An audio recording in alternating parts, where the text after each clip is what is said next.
കൃഷ്ണ ഗുരുവായൂരപ്പ ശരണം.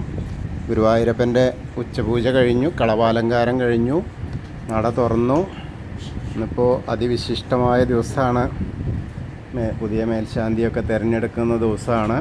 അപ്പോൾ ഇതുവരെ അടച്ചിരുന്നില്ല, ഇപ്പോഴാണ് അടച്ചത്. നല്ല തിരക്കാണ്. ഇന്നിപ്പോൾ മീനം 1-ാം തീയതി ശനിയാഴ്ച, 30 ശനിയാഴ്ച. വളരെയേറെ കഠിനമായ തിരക്ക്.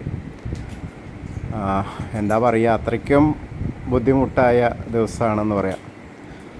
നല്ല ഒരുപാട് ഭക്തജന സഹസ്രങ്ങൾ തന്നെയാണ് വന്നിട്ടുള്ളത്. എന്തായാലും നമുക്ക് ശിവേലിയൊക്കെ ഉണ്ടായിരുന്നു, ശ്രീഭൂതബലിയായിരുന്നു. അപ്പോൾ എല്ലാം കഴിഞ്ഞു. ഗുരുവായൂരപ്പൻ്റെ ആ ഒരു പ്രസാദം നമുക്ക് കാണാൻ വേണ്ടി പോവാം. എന്താണ് ആ മുഖത്തുള്ളത്, ആരൊക്കെയാണ് കാത്തിരിക്കുന്നത് എന്നൊക്കെ നോക്കാൻ വേണ്ടിയിട്ട് പോവാം. ഇപ്പം എന്തായാലും അദ്ദേഹത്തിന് വളരെ സന്തോഷമാവും, കാരണം പുതിയ മേൽശാന്തിയൊക്കെ കിട്ടിയതല്ലേ. അപ്പോൾ ആ ഒരു സന്തോഷമൊക്കെ ഉണ്ടാവും. എന്തായാലും നമുക്ക് കിഴക്കേ നടയിലുള്ള ഗണപതി ക്ഷേത്രത്തിൽ പോയിട്ട് എല്ലാവർക്കും പ്രാർത്ഥിക്കാം. കാരണം അവിടെ വലിയ തിരക്കൊന്നും ഉണ്ടാവില്ല. സുഖമായ ദർശനം. വിഘ്നേശ്വരനെ 4 ഭാഗത്തു നിന്നും തൊഴാം. അങ്ങനെ ആ മേൽപ്പത്തൂർ ഓഡിറ്റോറിയത്തിൻ്റെ പുറകിലാണ്. അപ്പോൾ അങ്ങനെ എല്ലാവരും നമുക്ക് തൊഴുത് ഗോപുരവാതിൽ കടന്ന് അകത്തേക്ക് പ്രവേശിക്കാം. അങ്ങനെ പ്രവേശിക്കുമ്പോൾ ആദ്യം തന്നെ നേരെ നോക്കി അകത്തോട്ടിങ്ങനെ നോക്കുമ്പോൾ, ശ്രീലകത്തേക്ക് ഇങ്ങനെ നോക്കുമ്പോൾ ആ പ്രകാശം, ദിവ്യപ്രകാശം ഇങ്ങനെ കാണുകയാണ് മൊത്തം. അതിപ്പോൾ എന്താ വെച്ചാൽ പുതിയ വൈറ്റ് വാഷൊക്കെ ചെയ്ത് കഴിഞ്ഞപ്പോൾ നല്ല ക്ലിയറായിട്ട് കാണാൻ കഴിയും. അപ്പോൾ ഇവിടെ നിന്ന് തന്നെ ഇറങ്ങുമ്പോൾ തന്നെ അവിടുത്തെ രൂപം അടക്കം കാണാം. അങ്ങനെ നമ്മൾ ആ ഇടതുവശത്തേക്ക് നോക്കിയിട്ട് ആ പീഠം നോക്കിയിട്ട് മേൽപ്പത്തൂരിനെ ഒന്ന് സ്മരിച്ചു. അതുപോലെ വലതേ വശത്തെ ആ തൂണം നോക്കിയിട്ട് നരസിംഹാവതാരം കാണിച്ചു കൊടുത്ത ആ തൂണൊന്ന് നോക്കിയിട്ട് സ്മരിച്ചു. അതിനുശേഷം നേരെ ശ്രീലകത്തേക്ക് ഇങ്ങനെ നോക്കുകയാണ്. അപ്പോൾ കാലിങ്ങനെ പിണച്ച് വെച്ച കാണാണ്ട്, 2 കാൽത്തളകൾ കാണാണ്ട്. അങ്ങനെ നോക്കി വരുമ്പോൾ അരമണി ചാർത്തിയിട്ടുണ്ട്, പട്ട് ഞൊറിഞ്ഞു കൊടുത്തിട്ടുണ്ട്, മഞ്ഞപ്പട്ട് ഞൊറിഞ്ഞു കൊടുത്തിട്ടുണ്ട്. മുകളിലേക്ക് ഇങ്ങനെ നോക്കി വരുമ്പോൾ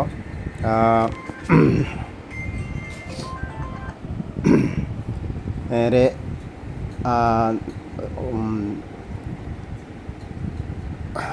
വളരെ മനോഹരമായ അലങ്കാരം ഇങ്ങനെ കാണാനുണ്ട്.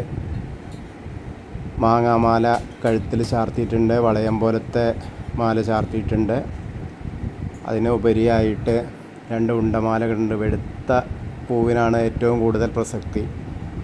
കൂടുതൽ നല്ല വെളുപ്പ് നന്നായിട്ട് കവറായിട്ട് നിൽക്കുന്നുണ്ട്.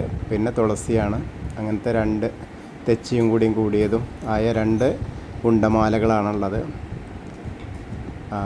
ഒരു കയ്യിൽ വെണ്ണയുണ്ട്, മറു കയ്യിൽ ഓടക്കുഴലുണ്ട്. അങ്ങനെ പറഞ്ഞാൽ വെണ്ണക്കണ്ണനായിട്ടാണ് ഇന്ന് ശ്രീലകത്ത് ഭഗവാൻ പുതിയ മേൽശാന്തിനെയൊക്കെ കാണാൻ വേണ്ടി നിൽക്കുന്നത്. നമ്മളെ ഭക്തരെയും പുതിയ മേൽശാന്തിനെയും ഒക്കെ കാണാനായിട്ട് നിൽക്കുന്നത് വെണ്ണക്കണ്ണനായിട്ടാണ്. അപ്പോൾ അങ്ങനെ ആ വെണ്ണക്കണ്ണൻ്റെ മുന്നിൽ നമ്മൾ നിന്ന് ശ്രീലകത്തേക്ക് നോക്കുകയാണ്. സോപാനപ്പടിയിൽ നിന്ന് തൊഴുകയാണ് കേട്ടോ. എല്ലാവരും തൊഴുതോളൂ. ഗുരുവായൂരപ്പൻ്റെ തിരുമുമ്പിലാണ്. എല്ലാ പ്രശ്നങ്ങളും തീർക്കാൻ വേണ്ടിയിട്ട് പ്രാർത്ഥിച്ചോളൂ. കാരണം സൃഷ്ടിസ്ഥിതി സംഹാരത്തിലെ സ്ഥിതിയാണ് മഹാവിഷ്ണു. അപ്പോൾ ഗുരുവായൂരപ്പൻ എല്ലാ സ്ഥിതികൾക്കും അതീതമായിട്ട് അദ്ദേഹത്തിൻ്റെ ഒരൊറ്റ കർമ്മം മതി, അദ്ദേഹത്തിൻ്റെ ഒരൊറ്റ നോട്ടം മതി, കടാക്ഷം മതി.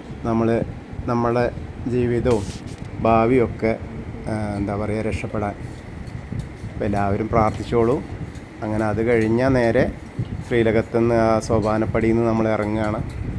ഇറങ്ങിയിട്ട് ആ ബലി തോന്നുന്ന അഗ്നികോണിലേക്ക് നോക്കിയിട്ട് തൊഴാം.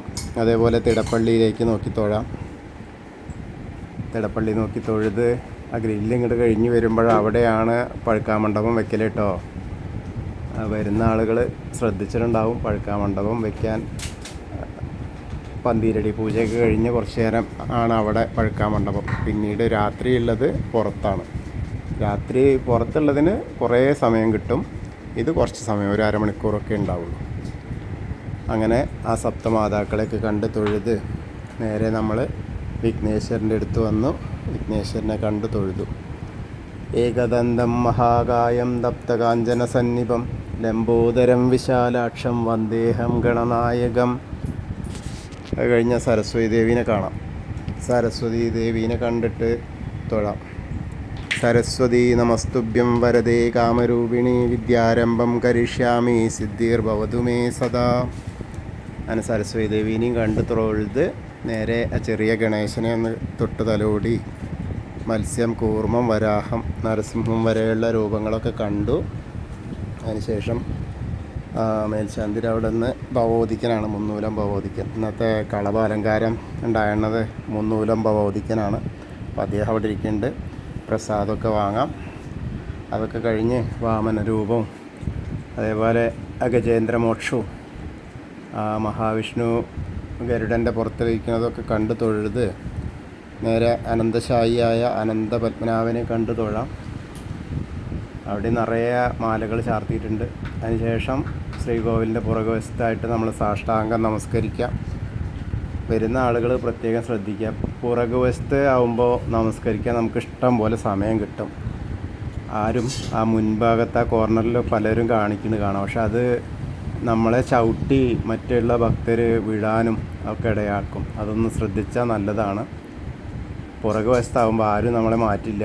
നമുക്ക് സമാധാനമായിട്ട് പ്രാർത്ഥിക്കാനുള്ള സമയം കിട്ടും. അപ്പോൾ അതാണ്, വേറെ ഒന്നുകൊണ്ടല്ല പറഞ്ഞത് കേട്ടോ. അങ്ങനെ നമ്മൾ അവിടെ നിന്ന് തൊഴുതു. പിന്നീട് ദശാവതാര രൂപങ്ങളൊക്കെ കണ്ട് തൊഴുത്, കൃഷ്ണനെയൊക്കെ കണ്ട് തൊഴുതു, മുരുകനെ കണ്ട് തൊഴുതു. ഹനുമാൻ സ്വാമിയുടെ അടുത്തുനിന്ന് മാലയൊന്നുമില്ല, നിറയെ കുങ്കുമുണ്ട് കേട്ടോ. അപ്പോൾ ഹനുമാൻ സ്വാമീനെ ഒന്ന് കണ്ടു തൊഴാം. ത്വമസ്മിൻ കാര്യനിര്യാഗേ പ്രമാണം ഹരിസത്തമ ഹനുമാൻ യജ്ഞമാസ്തായ ദുഃഖക്ഷയകരോ ഭവ മനോജവം മാരുതതുല്യവേഗം ജിതേന്ദ്രിയം ബുദ്ധിമതാം വരിഷ്ഠം വാദാത്മജം വാനരയൂഥമുഖ്യം ശ്രീരാമദൂതം ശിരസാ നമാമി. ബുദ്ധിർബലം യശോധൈര്യം നിർഭയത്വം അരോഗത അജാഡ്യം വാക്പടുത്തം ഹനുമസ്മരണാത് ഭവേത്. ഓം നമോ ഭഗവതേ ആഞ്ജനേയായ മഹാബലായ സ്വാഹ. ഹനുമാൻ സ്വാമീനെ നമ്മൾ പ്രാർത്ഥിച്ച് രാധാകൃഷ്ണ വിഗ്രഹമൊക്കെ കണ്ട് നേരെ ആ ഓവിൻ്റെ അവിടെ വന്നിട്ട് പ്രാർത്ഥിക്കാം. അതിന് ശേഷം ഒന്ന് പടിഞ്ഞാറോട്ട് ഇങ്ങോട്ട് കുറച്ചിങ്ങോട്ട് കയറി നിന്നാൽ നമ്മുടെ താമരക്കണ്ണനെ കാണാം. കൽപ്പകവൃക്ഷത്തിൻ്റെ ചുവട്ടിലിരിക്കുന്ന താമരക്കണ്ണനെ. പുതിയ സ്ഥലമായതുകൊണ്ട് ഇപ്പോൾ എല്ലാവർക്കും കാണാൻ എളുപ്പമായല്ലോ. അങ്ങനെ അതിന് ശേഷം ഗ്രില്ലിൻ്റെ അവിടെ വന്ന് ആ മണിക്കിണറൊക്കെ നോക്കി തൊഴാം. ആ നൃത്താറയിലേക്ക് നോക്കിയിട്ട് നമ്മുടെ പൊന്നുണ്ണി ഏത് രൂപത്തിലാണ് നൃത്തം ചെയ്യണതെന്ന് നോക്കുക. അപ്പോൾ അങ്ങനെ അതൊക്കെ കണ്ട് തൊഴുത് കുറൂരമ്മേനൊക്കെ കണ്ട് തൊഴുത് നാരദരെയൊക്കെ കാണാം. വടക്കേ നടയിലൂടെ പുറത്തിറങ്ങി പ്രസാദ കൗണ്ടറിൽ നിന്ന് ചന്ദനവും തീർത്ഥമൊക്കെ വാങ്ങാം. അങ്ങനെ വരുമ്പോൾ ഇടത്തരികത്ത് കാവിൽ ഭഗവതീനെ കാണാം. ഭഗവതി വളരെ സന്തോഷത്തിലാണ്. ഇന്ന് നല്ല ചുവന്ന പട്ട് എടുത്തിട്ടുണ്ട്. അതിൻ്റെ മേലെ ഒരു വെള്ള പട്ടും ചുറ്റിയിട്ടാണ് ഇരിക്കുന്നത്. വളരെ മനോഹരമായിട്ട് കണ്ണൊക്കെ എഴുതിയിട്ട് പൊട്ട് തൊട്ട് നല്ല ചുവന്ന പൊട്ടൊക്കെ തൊട്ട് നിറയെ ആടയാഭരണങ്ങളോട് കൂടിയിട്ടാണ് ഭഗവതി കാത്തിരിക്കുന്നത് ഭക്തരെ അനുഗ്രഹിക്കാനായിട്ട്. അവിടെയും പറഞ്ഞ മാതിരി മേൽശാന്തി വരുന്നതല്ലേ, പുതിയ മേൽശാന്തി അല്ലേ എന്ന് വെച്ചിട്ട് അപ്പോൾ എല്ലാവരും കാണാൻ വേണ്ടിയിട്ട് തന്നെയാണ്. സർവമംഗളമാംഗല്യേ ശിവേ സർവാർത്ഥ സാധികേ ശരണ്യേ ത്രയംബകേ ഗൗരി നാരായണി നമോസ്തുതേ. അങ്ങനെ അമ്മയെ കണ്ട് തൊഴുതു. അതിന് ശേഷം നേരെ മമ്മിയൂരപ്പനെ കാണാൻ പോവാം. മമ്മിയൂരപ്പനെ കണ്ട് ആ കോർണറിലെത്തിയാൽ നമശിവായ നമശിവായ നമശിവായ എന്നുള്ള പഞ്ചാക്ഷരി മന്ത്രം ജപിക്കുക. മമ്മിയൂരപ്പനെ പ്രാർത്ഥിക്കുക. അതിനുശേഷം നേരെ ആ കൊടിമരത്തിൻ്റെ അവിടെ വരാം. ആൾരൂപം വഴിപാട് കാണാം. അതേപോലെ മഞ്ചാടി വാരാം. അതൊക്കെ കഴിഞ്ഞ് കൊടിമരത്തിൻ്റെ അവിടെ വന്ന് വീണ്ടും നമ്മൾ ശ്രീലകത്തേക്ക് നോക്കി പൊന്നുണ്ണിയെ ഒന്നും കൂടി കാണാം. ആ വെണ്ണക്കണ്ണനെ. വെണ്ണ നമുക്കും ചോദിച്ചാൽ തരുമോയെന്നൊക്കെ ചോദിക്കണം കേട്ടോ. എന്തായാലും കണ്ട് തൊഴാം, നമസ്കരിക്കാം. അങ്ങനെ നമ്മൾ കൂത്തമ്പലത്തിലേക്ക് നോക്കിയാലോ കൂത്ത് നടക്കുകയാണ്. കൂത്ത് നടന്നുകൊണ്ടിരിക്കുകയാണ് ഇപ്പോഴേ. ഈ ഉത്സവകാലത്ത് കൂത്തുണ്ട്. അപ്പോൾ അത് കാണാം. കാണുന്നവർക്കൊക്കെ കാണാം കേട്ടോ. ആരും അത് ശ്രദ്ധിക്കപ്പെടാതെ പോകണ്ട. നല്ല രസമായിട്ടുള്ള കൂത്ത് വർണ്ണനയൊക്കെ കാണാം. അത് ഈ സമയത്താണ് ഉണ്ടാവുക, ഉത്സവത്തിൻ്റെ ദിവസങ്ങളിലാണ് ഉണ്ടാവുക. അപ്പോൾ അവിടെ വന്നിട്ട് അതൊന്ന് കാണാം. അതിന് ശേഷം നേരെ വന്നാൽ അയ്യപ്പസ്വാമിയുടെ അടുത്ത് വന്ന് അയ്യപ്പസ്വാമിയെ കണ്ടു തൊഴാം. അവിടെ നിന്ന് വെളുത്ത ആ ഒരു കോടി കളർ മുണ്ടൊക്കെ ആണ് ചുറ്റിയിട്ടാണ്, മുണ്ടൊക്കെ ചുറ്റിയിട്ടാണ് അയ്യപ്പസ്വാമി ഇരിക്കുന്നത്. ഭൂതനാഥ സദാനന്ദ സർവഭൂതദയാപര രക്ഷ രക്ഷ മഹാബാഹു ശാസ്തേ സ്തുഭ്യം നമോ നമ. അങ്ങനെ ആ ഭൂതനാഥനായ അയ്യപ്പസ്വാമിയെ കണ്ട് തൊഴുത് പ്രദക്ഷിണമായിട്ട് ചെന്ന് നമ്മൾ ആ പടിഞ്ഞാറ നടയിൽ വന്ന് ദീപസ്തംഭത്തിലെ ആ വേണുഗോപാല സ്വരൂപം കാണാം. അതേപോലെ കുറച്ച് പുറകിലോട്ട് ഇറങ്ങി നിന്നാൽ ആ കൊടിമരത്തിൻ്റെ മുകളിൽ വേണുഗോപാല സ്വരൂപം കാണാം. അപ്പോൾ കണ്ട് തൊഴാം. അപ്പോൾ നമ്മൾ ഇന്നത്തെയും കളഭാലങ്കാരം കണ്ടു, ഗുരുവായൂരപ്പൻ്റെ ഉച്ചപൂജ കണ്ടു. എല്ലാവരും എന്നെ എപ്പോഴാണോ കേൾക്കുന്നത് ആ സമയത്ത് ഗുരുവായൂരപ്പൻ്റെ നടയിലാണെന്ന് ചിന്തിക്കുക. എൻ്റെ കൂടെ നിങ്ങളും നടന്നു തൊഴുതു എന്ന് മനസ്സിലേക്ക് വിചാരിക്കുക. അപ്പോൾ ഗുരുവായൂരെത്തിയ പ്രതീതി ഉണ്ടാവും, ഗുരുവായൂരപ്പൻ്റെ അനുഗ്രഹം ലഭിക്കും. കൃഷ്ണായ വാസുദേവായ ഹരയേ പരമാത്മനെ പ്രണതക്ലേശനാശായ ഗോവിന്ദായ നമോ നമഃ. ഹരേ കൃഷ്ണ. ഗുരുവായൂരപ്പാ.